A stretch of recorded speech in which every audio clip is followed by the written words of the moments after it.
क्या करेंगे। ওগো সখীরা, কি ঝড় বৃষ্টি হচ্ছে, কি ঝড় বৃষ্টি, আর আমি স্টলে একা বসে আছি। মানে ভাবো একবার, সেই লেভেলের মেঘ ডাকছে, সেই লেভেলের ঝড়, সেই লেভেলের বৃষ্টি।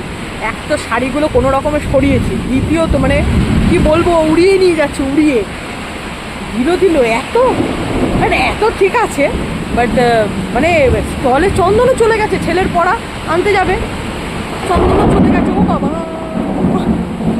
আমি একা একা না বাড়ি যেতে পারি, না বেরোতে পারছি, মানে কি একটা কি বুকের ভিতরে ধুক ধুক ধুক ধুক করছে আমার। দাঁড়াও দেখাচ্ছি, মানে সব উড়িয়ে নিয়ে যাচ্ছে, আমি কিছু বুঝতে পারছি না কি হবে। চন্দনও বলছে কেন আমি আসলাম, এমন একটা সিচুয়েশান, ভীষণ বাজে সিচুয়েশান। মানে এটা তো খোলাই যাচ্ছে না। তারপরে আবার কি হয়েছে, সব শাড়ি ফাড়ি সরিয়ে দিয়েছে, এই যে শাড়িটারি দেখো সব টানানো ছিল, এই দেখো এদিকে সব সরিয়ে দিয়েছি।